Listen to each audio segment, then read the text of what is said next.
Hello, my name is Laura Kennedy, and I am one of Jericho Partnership's reading buddies. I'm going to read a book for you that I hope you've heard before, but if you haven't, it's a good one. Horton Hears a Who by Dr. Seuss. You can see this book has been here a while. We actually just eat up our books. Okay, here we go. On the 15th of May, in the jungle of Newell, in the heat of the day, in the cool of the pool, he was splashing, enjoying the jungle's great joys, when Horton the elephant heard a small noise. So Horton stopped splashing. He looked toward the sound. That's funny, thought Horton. There's no one around. Then he heard it, just a very faint yelp, as if some tiny person were calling for help. "I'll help you," said Horton, "but who are you? Where?" He looked and he looked. He could see nothing there but a small speck of dust blowing past through the air. "I say," murmured Horton, "I've never heard tell of a small speck of dust that is able to yell. So you know what I think? Why, I think that there must be someone on top of that small speck of dust, some sort of a creature of very small size, too small to be seen by an elephant's eyes. Some poor little person who's shaking with fear that he'll blow in the pool. He has no way to steer.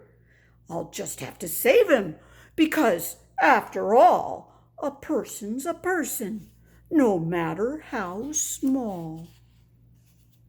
So gently, and using the greatest of care, the elephant stretched his great trunk through the air, and he lifted the dust speck and carried it over and placed it down safe on a very soft clover. "Humph!" humphed a voice. 'Twas a sour kangaroo, and the young kangaroo in her pouch said "Humph!" too. "Why, that speck is as small as the head of a pin. A person on that! Why, there never has been." "Believe me," said Horton, "I tell you sincerely, my ears are quite keen, and I heard him quite clearly.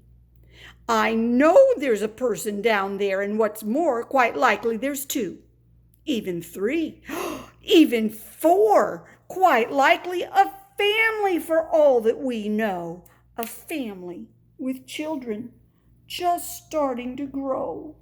So please," Horton said, "as a favor to me, try not to disturb them.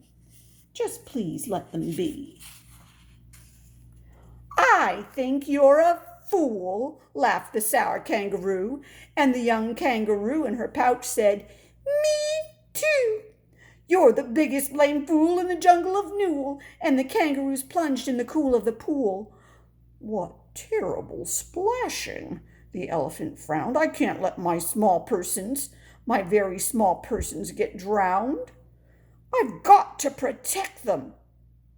I'm bigger than they." So he plucked up the clover and hustled away. Through the high jungle treetops, the news quickly spread. "He talks to a dust speck. He's out of his head. Just look at him walk with that speck on that flower." And Horton walked, worrying, almost an hour.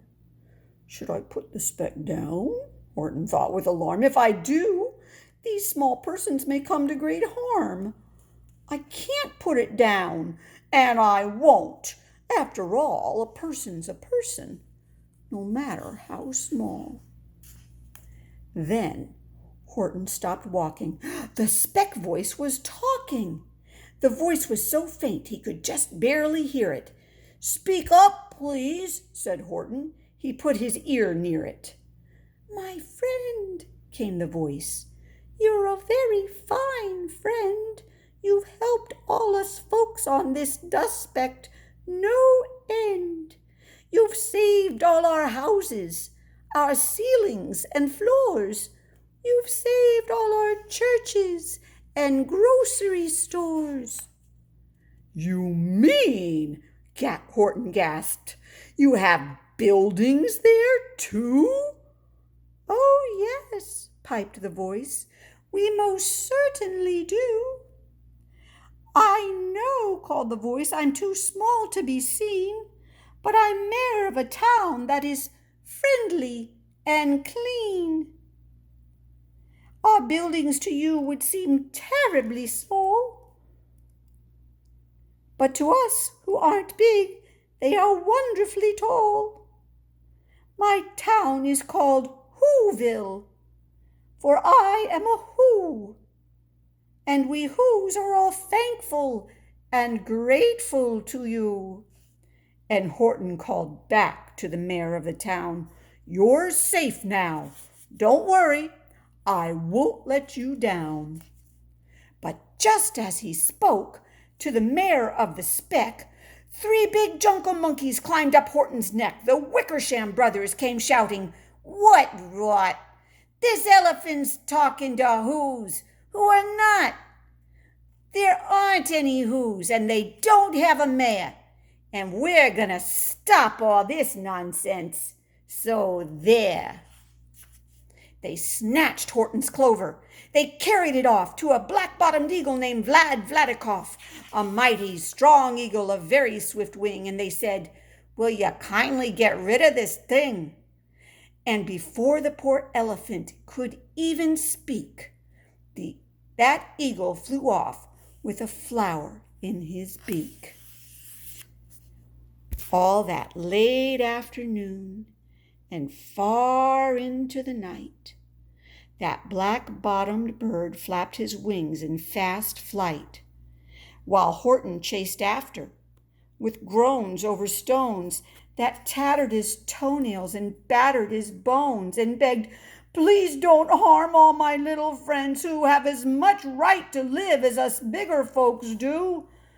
But far, far beyond him, that eagle kept flapping, and over his shoulder called back, "Quit your yapping! I'll fly the night through. I'm a bird, I don't mind it, and I'll hide this tomorrow where you'll never find it." And at 6:56 the next morning, he did it. It sure was a terrible place that he hid it. He let that small clover drop somewhere inside of a great patch of clovers 100 miles wide.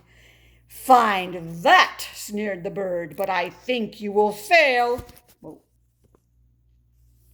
And he left with a flip of his black-bottomed tail. Oh my, he's been working so hard. "I shall find it," cried Horton. "I'll find it or bust. I shall find my friends on that small speck of dust." And clover by clover by clover, with care, he picked up and searched them and called, "Are you there?" But clover by clover by clover he found that the one that he sought for was just not around. And by noon, poor old Horton, more dead than alive, had picked, searched, and piled up 9,005.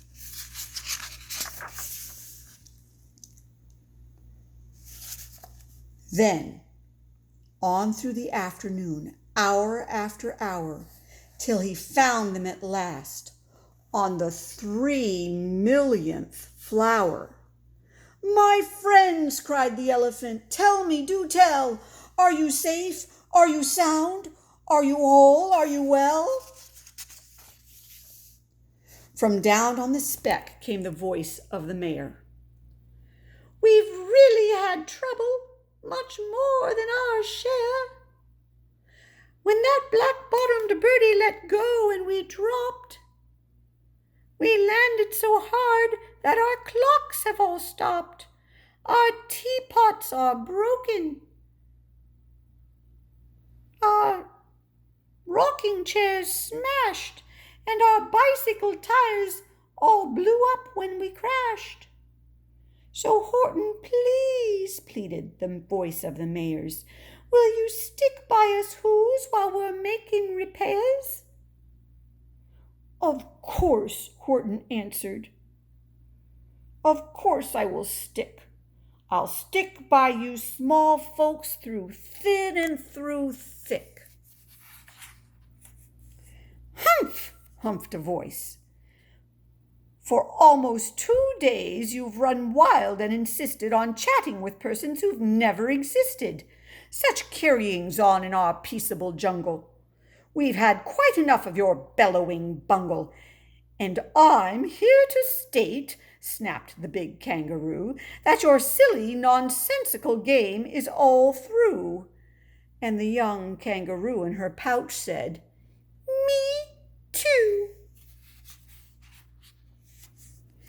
With the help of the Wickersham brothers and dozens of Wickersham uncles and Wickersham cousins, and Wickersham in-laws whose help I've engaged, you're going to be roped and you're going to be caged. And as for your dust speck, that we shall boil in a hot steaming kettle of beezel-nut oil. Boil it, gasped Horton. Oh, that you can't do. It's all full of persons. They'll prove it to you. Mr. Mayor, Horton called. Mr. Mayor, you've got to prove now that you really are there. So call a big meeting, get everyone out, make every who holler, make every who shout, make every who scream. If you don't, every who is going to end up in a beezel-nut stew. And down on the dust speck, the scared little mayor quick called a big meeting in Whoville Town Square. And his people crowed loudly. They cried out in fear, We are here! We are here! We are here! We are here!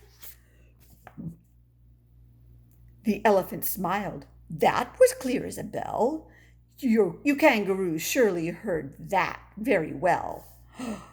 All I heard, snapped the big kangaroo, was the breeze, and the faint sound of wind through the far distant trees.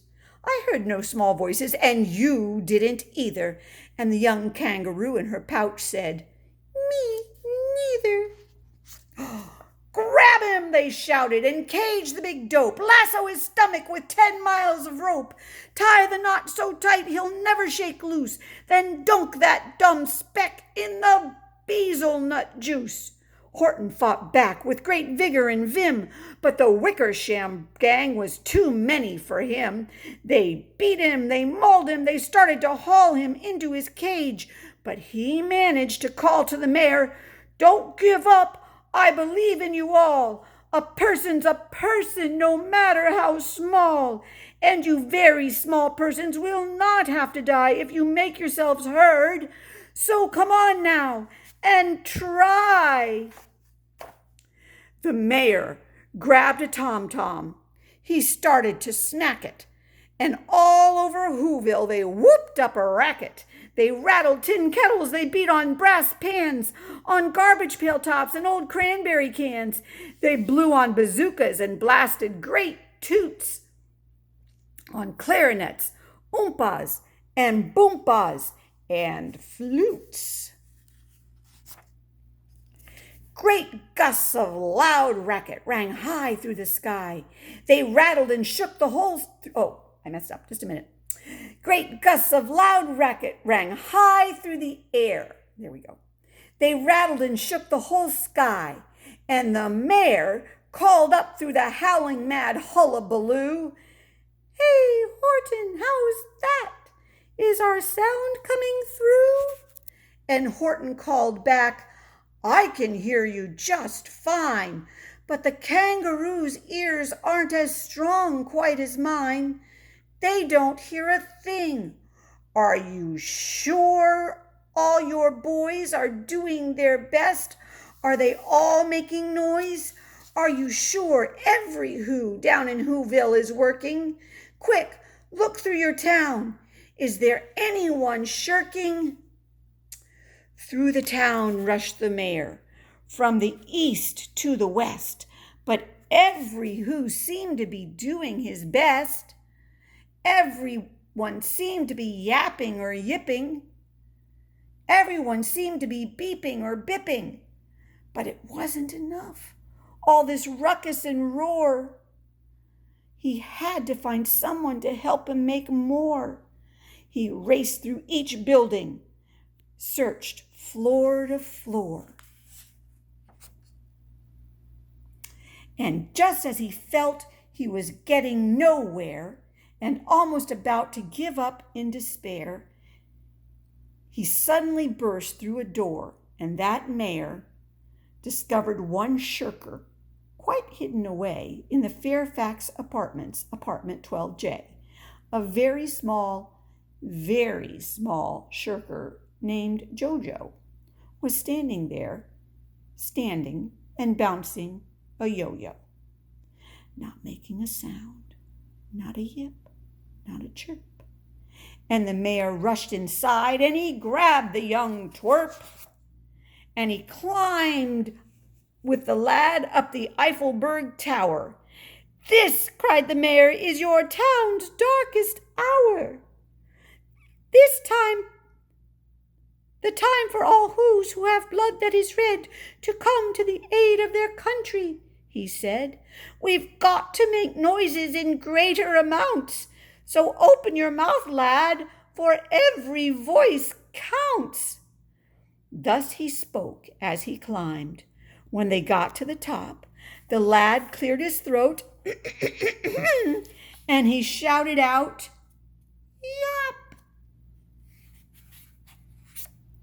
And that yop, that one small extra yop, put it over. Finally, at last, from that speck on that clover, their voices were heard. They rang out clear and clean, and the elephant smiled. "Do you see what I mean? They've proved they are persons, no matter how small, and their whole world was saved by the smallest of all." "How true, yes, how true," said the big kangaroo. "And from now on, you know what I'm planning to do. From now on, I'm going to protect them with you." And the young kangaroo in her pouch said, "Me too." From sun in the summer, from rain when it's fallish, I'm going to protect them, no matter how smallish.